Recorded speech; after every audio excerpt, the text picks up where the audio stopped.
Bueno, en este tema, síntesis de redes de intercambiadores de calor, pues ¿para qué es? Pues esencialmente es hacer una optimización de la energía en los procesos industriales.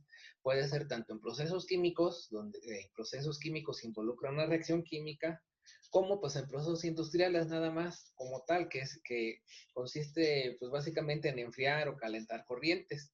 ¿Esto por qué? Pues porque, bueno, en una planta química, específicamente, hablando ya de eso, pues va a haber corrientes calientes que se tienen que enfriar, o sea, que no se pueden disponer o mandar al ambiente, vamos a decir, pues a condiciones de altas temperaturas, de presión, y corrientes frías que es necesario calentarlas para que puedan entrar al proceso. O sea, por ejemplo, una reacción que se lleva a cabo a 300 grados centígrados, pues los reactivos es necesario calentarlos antes de alimentarlos al reactor. Los subproductos o desechos que salen del reactor a 300 grados centígrados, pues no los podríamos descargar directamente, por decir algo, a un río, ¿sí? Es necesario pues enfriarlos. Entonces aquí con lo que se pretende con las redes de intercambiadores de calor es aprovechar la energía que traen las corrientes calientes para calentar las corrientes frías, de tal forma que vamos a tener un ahorro energético. ¿Por qué? Porque vamos a consumir menos combustible para calentar corrientes frías y vamos a requerir menos servicios de agua de enfriamiento para enfriar estas corrientes calientes. El agua de enfriamiento, pues para obtenerla, pues se requiere un consumo energético considerable también. Entonces, para eso, el problema se plantea como tal. Dice, dado n corrientes calientes que deben enfriarse y m corrientes frías que deben calentarse, el objetivo es encontrar una red de intercambiadores de calor que satisfaga los requerimientos de temperaturas finales a un costo mínimo. Esto no quiere decir que ya no vamos a necesitar calentamiento, o sea, que ya no vamos a quemar combustible para calentar, ni que vamos a evitar el uso de torres de enfriamiento, no. O sea, si vamos a seguir necesitando calentar, sí vamos a seguir necesitando enfriar, pero a una menor proporción. O sea, si nosotros hiciéramos cálculos, veríamos que tendríamos un ahorro del 30, 40 o hasta más por ciento, ¿sí? En cada una de estos servicios. Para entender lo que es el diseño de redes de intercambiadores de calor que se hacen a partir del método de punto de pliegue, pues lo vamos a ir viendo a través del desarrollo de un ejemplo, cada uno de los pasos. Entonces, por ejemplo, aquí nos indica que se tiene un problema en el cual tenemos dos corrientes calientes que se requieren enfriar, la corriente 1 y la corriente 2. La corriente 1 está a 250 grados Fahrenheit y se requiere enfriar hasta 100 grados Fahrenheit. La corriente 2 se va a enfriar de 180 grados Fahrenheit a 100 grados Fahrenheit. Por otra parte, hay dos corrientes frías que requieren calentarse, la corriente 3 y la corriente 4. La corriente 3 se calienta de 110 a 200 grados Fahrenheit y la corriente 4 de 110 a 230 grados Fahrenheit. Puede haber más corrientes calientes que frías, puede haber más corrientes frías que calientes. O sea, por ejemplo, pudiéramos tener 6 corrientes calientes, 2 corrientes frías y se tendría que combinar de tal forma que tengamos una red óptima de intercambiadores de calor. Pero para ejemplos prácticos, pues consideramos 2 y 2. ¿Qué información adicional necesitamos? Necesitamos conocer el CP de cada una de las corrientes. Si estas corrientes fueran de compuestos puros, pues utilizaríamos el CP de ese compuesto puro. Si en nuestras corrientes tenemos una mezcla de compuestos, pues habría que calcular el CP promedio de la mezcla, como a partir del CP de los compuestos puros y sus composiciones. Dependiendo si el CP está dado en unidades de masa, sus fracciones básicas, y si el CP estuviera dado en unidades de moles, la fracción molar utilizaríamos la fracción molar. Además de eso, necesitamos el flujo, ya sea flujo másico o flujo molar, que ustedes podrán observar que en este tipo de problemas, el CP junto con el flujo están unidos en una sola variable que se le conoce como WCP. O sea, el W pues nos representa que es un flujo másico, ¿sí? Y el CP, pues bueno, pues el CP pues es la capacidad calorífica. Al momento de que multiplicamos el flujo másico por el CP, pues tenemos unidades de energía sobre tiempo, grados, dependiendo la escala de temperatura. En este caso, por ejemplo, tenemos BTU sobre hora, grado Fahrenheit. Es la información que necesitamos para el desarrollo del método de punto de pliegue y para establecer la red óptima de intercambiadores de calor. Ah, y además necesitamos una condición de diseño. Esta condición de diseño es la diferencia mínima de temperaturas, ¿sí? En este caso nos dice que consideremos una delta T mínima de 20 grados Fahrenheit. Cuando no se nos especifica en el problema, tomamos en consideración la regla heurística, que son 10 grados centígrados, que en escala del sistema inglés serían 18 grados Fahrenheit, pero que por lo general se redondea a 20 grados Fahrenheit, como es el caso de este problema. En el primer paso que se tiene que hacer es hacer un ajuste de las corrientes calientes. A cada una de las temperaturas de las corrientes calientes se le va a restar la delta T mínima. Entonces, por ejemplo, la corriente 1, que entra a 250 grados Fahrenheit y sale a 100, se le resta la delta T mínima, que son de 20, entonces vamos a tener una temperatura ajustada de 230 y de 80. Se hace lo mismo para la corriente 2, entonces la corriente 2 entra a 180, se hace el ajuste con la delta T mínima, entonces es 160 grados Fahrenheit, sale a 100 y entonces se le hace nuevamente el ajuste y tenemos 80 grados Fahrenheit. En el caso de las corrientes frías, estas se dejan tal cual. El ajuste de temperaturas con la delta T mínima se hace única y exclusivamente para las corrientes calientes. Una vez que tenemos esto, se van a ordenar las temperaturas ajustadas, ¿sí? Se van a ordenar de menor a mayor. Si hay temperaturas repetidas, pues nada más se escribe una sola vez, ¿sí? O sea, va a ser muy común que se tengan temperaturas repetidas, como es este caso, que, por ejemplo, 80 grados Fahrenheit, 110 grados Fahrenheit y 230 grados Fahrenheit está repetido. Entonces se anotan de esa manera. El siguiente paso es, a partir de estas diferencias de las temperaturas que se tienen, se van a generar intervalos de temperatura, unas deltas T, ¿sí? Y a partir de esas delta T se hace un balance de energía, donde se calcula el cambio de entalpía.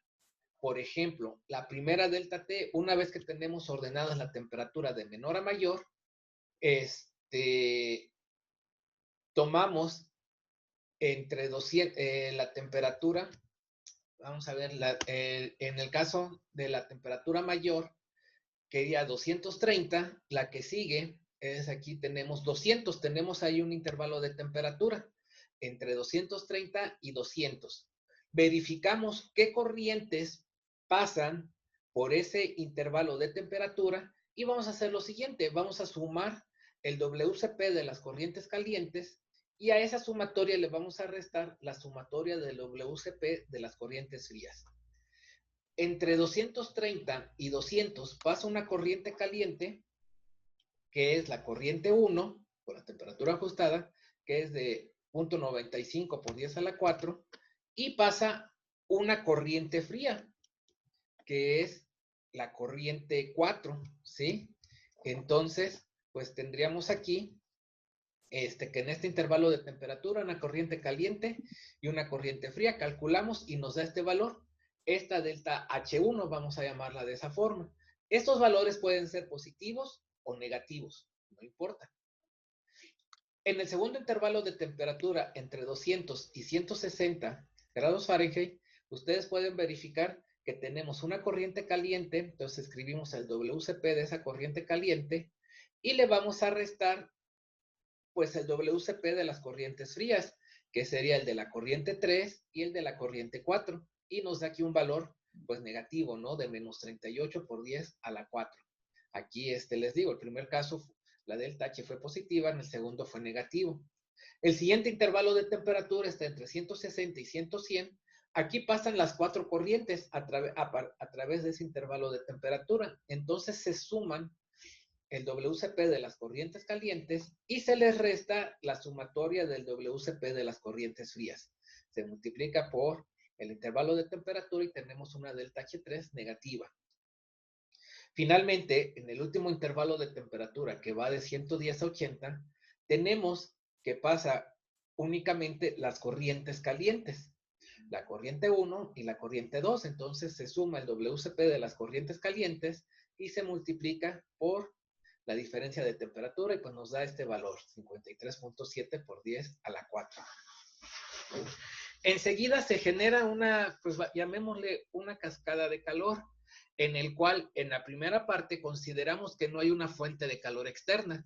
Podríamos decir que QH, que después vamos a ver qué significa, es igual a Q1 y esto es igual a 0.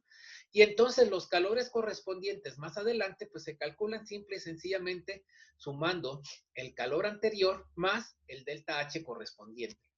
Por ejemplo, el calor 2 sería Q1, que vale 0, más delta H1, que es 1.5. El calor 3 sería igual al calor 2 más el delta H2, que sería 1.5 menos 38, y vemos aquí que tenemos menos 36.5. Después tenemos pues que el Q4 sería Q3 más delta H3, o sea, menos 36.5 más menos 5.5, que me da menos 42. Y finalmente, la Q5 sería Q4 más delta H4, o sea, menos 42 más 53.7, que me da 11.7. Se supone que desde el punto termodinámico, desde un punto de vista termodinámico, no puede haber valores negativos de calor. O sea, ¿por qué? Porque pues no estaríamos transfiriendo calor de una región de baja temperatura a otra de alta temperatura. Por consiguiente, es necesario agregar un calor de tal forma que aquí no tengamos valores negativos en estos calores que estamos calculando acá. ¿Cómo podemos hacer eso? Pues simple y sencillamente pues buscamos dónde está el valor más alto negativo desde menos 42 y este es el calor que vamos a adicionar. Este va a ser el valor de QH y entonces Q1 valdría igual a QH. En este caso sería menos 42. Se vuelve a hacer el ajuste correspondiente y pues observamos que ahora, por ejemplo, Q2 sería igual a Q1 más delta H1, o sea, 42 más menos 1.5, perdón, más 1.5 que me da 43.5. Q3 sería 43.5 menos 38. Q4 sería 5.5 menos 5.5 me da 0. Y Q5 pues sería 0 más 53.7, que me da 53.7. Podemos observar que ahora en esta cascada de calores, pues ya no tenemos valores negativos, tenemos un valor de 0 y a este punto de aquí es lo que le vamos a denominar el punto de pliegue. El punto de pliegue, para las corrientes calientes, le vamos a sumar, o sea, por ejemplo, si nosotros buscamos T4, T4 sería igual a 110. Entonces, para las corrientes calientes, el punto de pliegue sería 130 grados Fahrenheit. ¿Por qué? Porque le sumamos la delta T mínima y el punto de pliegue para las corrientes frías, pues nos quedaría el valor actual, que sería de 110 grados Fahrenheit.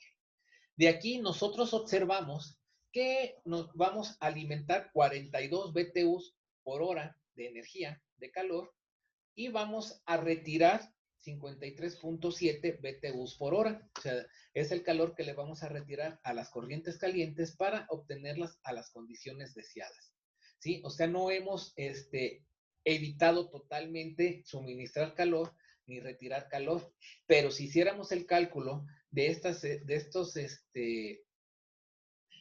cantidades de energía con respecto a que si no existiera este arreglo óptimo, pues veríamos que ahorramos alrededor de un 50-60% de energía, ¿sí? Entonces, con esto ya determinamos el punto de pliegue y hasta ahí habríamos terminado la primera parte que corresponde a la resolución de estos problemas. Es determinar el punto de pliegue. Sería 130 grados Fahrenheit para las corrientes calientes, 110 grados Fahrenheit para las corrientes frías. Ahora hay que hacer el diseño de la red de intercambiadores de calor. Para eso, pues se deben de cumplir ciertos criterios. Uno de ellos es que no se transfiere calor a través del punto de pliegue. 2, no usar calentamiento abajo del punto de pliegue. Una vez que hacemos el acomodo de las corrientes por abajo del punto de pliegue, por arriba del punto de pliegue, abajo del punto de pliegue no podemos calentar. Podemos enfriar, o sea, utilizar enfriadores. Y por arriba del punto de pliegue, pues no vamos a poder usar enfriadores, sí podemos utilizar calentadores, ¿sí? Básicamente es lo que nos indica acá.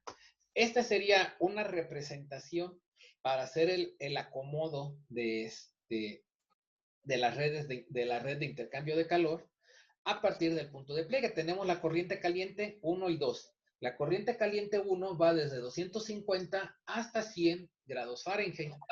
Cruza el punto de pliegue a 130 grados Fahrenheit. Aquí tenemos por arriba del punto de pliegue, aquí tenemos por abajo del punto de pliegue.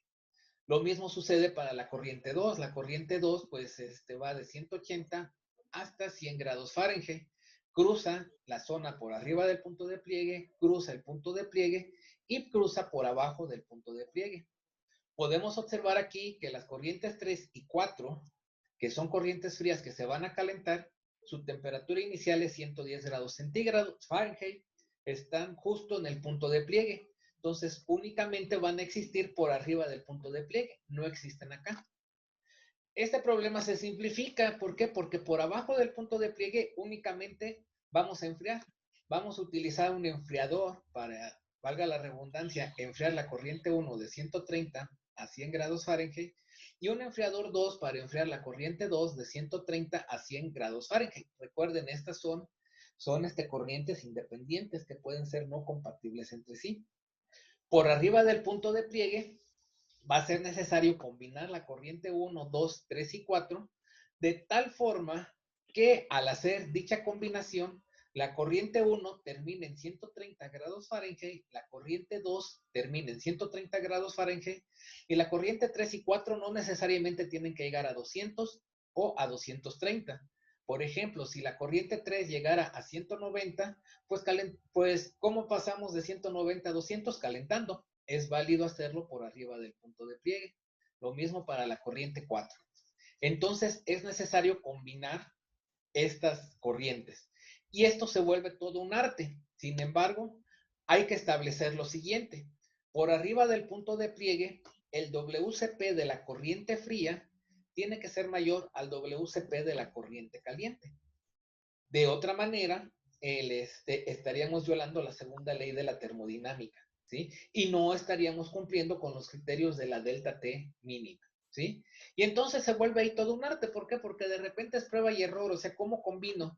¿Qué combino? La corriente 1 con la 3, la corriente 1 con la 4, la 2 con la 3 o la 2 con la 4. Y va a haber ocasiones en que se tengan que dividir corrientes, ¿sí? Aquí, por ejemplo, nosotros podemos observar que al ver el WCP de las corrientes, recuerden, el WCP de las corrientes frías tiene que ser mayor al WCP de las corrientes calientes.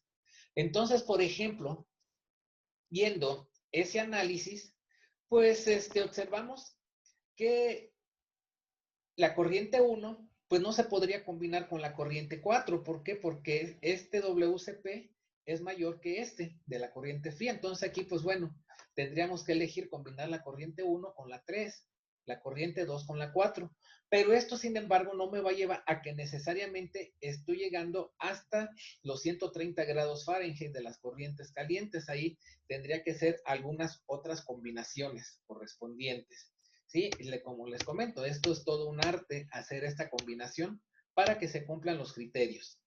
Una vez que se han cumplido esos criterios y que yo he logrado enfriar a las corrientes calientes a 130 grados Fahrenheit, que es el punto de pliegue, que he logrado calentar las corrientes frías hasta 110 grados Fahrenheit, que es el punto de pliegue de las corrientes frías, que en este problema pues no va a aplicar como tal, pues se debe de cumplir que el calor que yo voy a adicionar a la corriente 3 y a la corriente 4 para que lleguen a 200 y 230 grados centígrados, se cumpla, que es igual al QH, por ejemplo aquí a 42, y que el calor que yo voy a retirar de la corriente 1 y de la corriente 2 para que llegue a 100 grados Fahrenheit sea igual al QC, que en este caso es de 53.7. Caso contrario, hemos hecho un mal diseño de la red de intercambio de calor. Y eso se representa de esta manera. Un problema, bueno, una interpretación en un principio difícil de entender, pero que con el tiempo se vuelve más sencilla. Aquí, ¿qué quiere decir esto? Que la corriente 1, yo voy a iniciar su enfriamiento combinándolo con la corriente 4. La corriente 1 entra a este intercambiador de calor a 250 grados Fahrenheit y sale a 225. La corriente 4 habrá entrado a 157 y sale a 184. Esto me representa un intercambiador de calor. Posteriormente, la corriente 1 se combina con la corriente 3 para salir a 130 grados Fahrenheit. Ustedes han de recordar que esta es la temperatura del punto de pliegue de las corrientes calientes. Y posteriormente se enfría con un enfriador, un cooler, de 130 a 100 grados Fahrenheit. La corriente 2 se combina con la corriente 4, como vemos aquí, sale a 130 grados Fahrenheit, que es su temperatura del punto de pliegue, y posteriormente se enfría con un enfriador, un cooler, a 100 grados Fahrenheit. La corriente 3 ha intercambiado todo su calor para salir a las condiciones requeridas de 200 grados Fahrenheit con la corriente 1. Y no es necesario un calentador, un heater. Sin embargo, para la corriente 4 sí, la corriente 4 primero se combina con la corriente 2, sale a 157 grados Fahrenheit, se combina con la corriente 1, sale a 184 grados Fahrenheit y finalmente con un calentador o con un heater sale a 230 grados Fahrenheit. En esto consiste el método del punto de pliegue para determinar la red óptima de intercambiadores de calor.